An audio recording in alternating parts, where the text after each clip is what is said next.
Bom dia, presidente.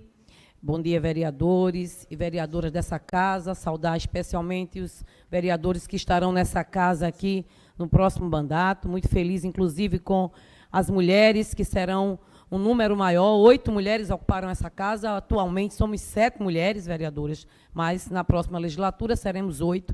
E tenho certeza que, apesar de termos aqui mulheres que têm pautas distintas e diferentes, o respeito será o pilar principal da nossa relação aqui nessa casa. Senhoras e senhores, hoje é um dia muito especial para todos os professores, especialmente para essa professora aqui, que já tem 30 anos na rede pública do Recife. Exatos 30 anos eu ingressei por concurso na rede municipal de ensino. E hoje eu quero falar da tarefa árdua que é ser professor. Ser professor não é tarefa fácil para ninguém, muito menos na rede pública de ensino. Seja ela do município, seja ela do estado. Eu que sou do município, mas vim da rede privada, foi lá que passei boa parte também da minha jornada, mas são 30 anos que não são 30 dias. Eu fui técnica, coordenadora, gestora escolar, e hoje eu quero me dirigir a essa categoria da qual eu faço parte com muito carinho. E quero começar com uma frase muito célebre, que a gente costuma dizer que é a frase que norteia o pensamento dos professores, porque eu penso assim: a educação é a arma mais poderosa que a gente pode usar para mudar o mundo, disse Nelson Mandela. E é sobre isso que eu quero falar. Eu quero falar sobre o papel de ser professor, que para além das lutas que nós temos diárias, quando a gente fala em condições de trabalho, quando a gente fala num piso que muitos gestores consideram teto, muitos pensam que é o máximo que se pode pagar, e a gente sabe que não é por aí. A gente precisa avançar muito para que a nossa categoria tenha um salário digno, que possa sobreviver sem os famigerados empréstimos nos contra-cheques, que a gente sabe muito bem que é uma realidade dura nossa, de professores. Mas eu quero dizer que cada professor que está em sala de aula, vereadores e vereadoras, eles estão muito mais do que para ensinar português, matemática, ciências, história. Eles estão ali para transformar vidas, porque é assim que eu encaro a educação. Cada menino, cada menina que em sala de aula passa nas mãos de um professor, de uma professora, sai dali com a sua vida transformada, se a educação alcançá-lo. É com muita dedicação, é com muito amor. E aqui eu não vou romantizar ser professor. Não vou dizer que é romântico ser professor, porque a nossa realidade no chão da escola, vereador Tadeu, ela não é muito fácil. Na maioria das escolas, ainda a climatização não chegou. Ainda existe uma mobília que não é adequada aos nossos estudantes com deficiência.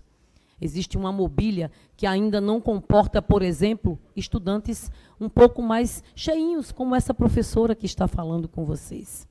E essa é uma realidade que a gente enfrenta no dia a dia das escolas. Ainda é uma realidade a merenda escolar sem qualidade para os nossos estudantes. Mas o fato é que essa luta a gente trava no chão da escola todos os dias. Com muito esforço, a gente dá o máximo de si. Esbarramos com problemas socioculturais dos nossos estudantes que não são vidas isoladas do contexto que elas vivem. Quando um estudante chega, vereadores e vereadoras, numa sala de aula, a nossa luta por melhores condições de trabalho, por salários dignos, ela vai além quando a gente vê cada estudante nosso como um ser humano dentro de um contexto, na sua maioria, miserável. Sem condições de moradia, sem condições sequer de ter um livro, como uma cena que eu nunca vou esquecer. Um estudante, após receber o seu kit de livros, estava pendurado no seu barraco, num cabo de vassoura, no teto, se a gente pode chamar de teto, para que a água, quando adentrasse aquele barraco, não molhassem os seus preciosos livros. Essa é a realidade dos nossos estudantes. Lá do Pina, que hoje, alguns até já conseguiram uma mudança, já moram no habitacional, mas ainda tem muitos, ainda vivendo em situação de miséria. Enquanto a gente fala de educação, a gente não pode destacar que a educação de qualidade, quando elas são mostradas em números, estão ali por trás milhares de professores que dão a sua vida. A gente não pode analisar números frios. Qualidade de ensino se faz com muita competência. E quando a gente fala em competência e em qualidade, a gente tem que falar que formação continuada tem que ser de qualidade para nós. tem que ter temas que nos pertençam e que falem sobre nós. E aí a gente vai abrir uma aspas bem grande para a violência que o professor vive diariamente dentro das unidades de ensino. É sobre isso que a gente precisa falar, nas formações continuadas, que está pactuada no plano nacional, estadual e municipal, mas que na ponta, quando essa formação acontece, ela nem sempre diz sobre nós e sobre o nosso cotidiano nas escolas.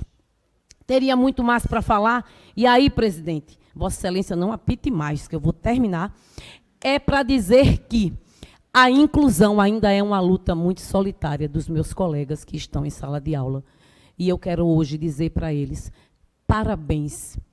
Não é romantizando, mas a gente precisa dizer sim, que nós somos super-heróis em sala de aula. E isso não nos deixa fugir da luta, porque ela continua, nós vamos continuar lutando, mas recebam os meus parabéns, os parabéns dos meus colegas aqui dessa casa, dizendo que nós não estaríamos aqui se não fossem vocês. São vocês que nos trazem a essa tribuna, que nos levam aos cargos de médicos, de deputados, de garis, e por que não dizer também de tantas outras profissões. Muito obrigada, professores. Contem com essa professora, que não vai cansar de dizer que ser professor é muito mais do que o que a gente faz em sala de aula. Professora. Muito obrigada, presidente.